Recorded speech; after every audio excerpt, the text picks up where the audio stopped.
ከ47000 ሄክታር በላይ መሬት በበጋ መስኖ ስንዴ የለማ መሆኑን የሰሜን ሸዋ ዞን ግብርና መምሪያ ገለጸ።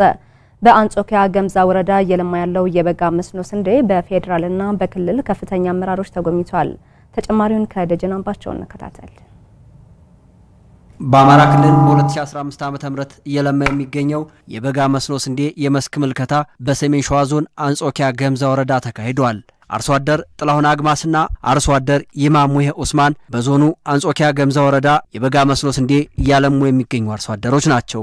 አቻምና ጀምሮ የሌላ ሀገር ባይናችን ያያየን ነበር። አምና ጀምሮ መጣ። ዘንድሮ በደንብ የተስፋፋ ነው። በጣም ልዩነት አለው። ሀገራችን እንደሚለወጥ በጣም ደስ ብሎናል። ጤፍ ነው ጤፍ ማሽላ ያመት አንድ ጊዜ ነው በቃ በአመት እንጂ ያው እንደዚህ በአመት 3 ጊዜ የለም። አሁን ግን በጣም ነውኛ በርግጥ ደስ ያለና አሁን እንዘራለን ደሞ በአመት 3 የመብላት ሙከራ ነው ያለን። አሁን ሰውየው እንዲያሉ አሁን ጤፍ ወይ ማሽን እንዘራለን። ለከረሙት ደግሞ ይለቃል ሰኔ ላይ ይሄ ነው አሁን የደነገጥንባት ይቺ ዝናብ ብቻ አረዛ በስንዴው በኩል ጣር የለም ጉድ ተብሎ የሚታይ ነው።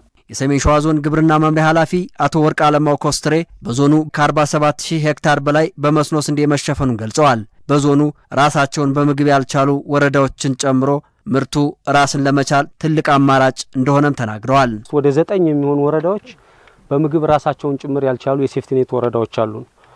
የኛ ዞን በግብ ደረጃ አንዱ ቢያንስ በእነዚህ በሴፍቲኔት ወረዳዎቹ ጭምር እያለማ ነው የሚገኘው።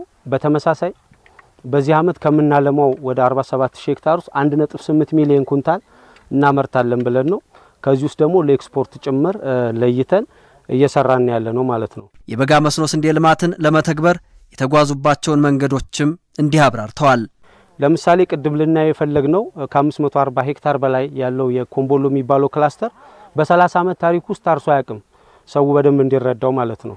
ምክንያቱም ቅድም እንዳያችሁት ከጎን ካለው ግጭት ጋር ተያይዞ በዚህ አመት ዞኑም ወረዳም ተመካክሮ ነው እሱን ለማልማት የፈለገው። ሁለተኛ የተቋም መሬቶቹ ሙሉ በሙሉ ተጠቅመናቸዋል። በዞኑ የበጋ መስኖ ስንዴ ውጤታማ እንዲሆን ከግብርና ሚኒስቴር ጀምሮ የምርምር ተቋማት የበኩላቸውን አስተዋጽኦ እንዳበረከቱም ተገልጿል።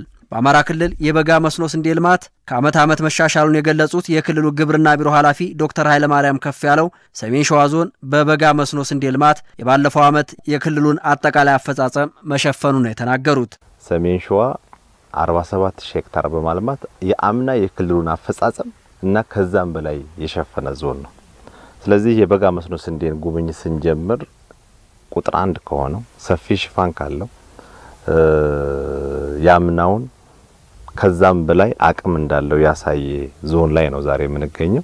የግብርና ምርቶች በበቂ ሁኔታ እየተመረቱ ቢሆንም በገበያው ውስጥ የኑሮ ውድነት እንዲባባስ የሚያደርጉ አካላት መኖራቸውን የገለጹት ዶክተር ኃይለ ማርያም ቁጥጥርና ክትትል ማድረግ እንደሚገባ አንስተዋል። መንግስት እንደሞጁን ጠምዝዘው ኤልሲ ድጋፍ ማግኘት ሲፈልጉ ደግሞ ምርቱን እንዳይወጣ በማድረግ ወይም ደግሞ ሌላ ሳቦታጅ በመስራት ገበያው ውስጥ የተወናበደ ሲስተም እንዳለ ለማስመሰል ይሞክራል። መፍትሄው አንድ ነው። አንደኛው ህብረተሰቡ ይሄንን አውቆ ከመንግስት ጎን ሆኖ ትክክለኛውን ምርት ያመረተው ምርት ለገበያ ማቅረብ። በዚህ ስርዓት ውስጥ የሚሳተፉ አካላት ደግሞ ያንን ድርሻ ሚናቸው እንዲወጡ ማገዝ ነው። ይሄን ካደረግን አሁን የታየው የገበያ ለመረጋጋት ባጭር ጊዜ ውስጥ የሚፈታ ነው የሚሆነው። ምክንያቱም መሰረቱ ምርትና ምርታማነት በዘላቂነት የሚፈታው ምርትን በመጨመር ስለሆነ በጉብኝት መርሃ ግብሩ የፌደራል የክልል የዞን አመራሮችና ሙያተኞች ተገኝተዋል።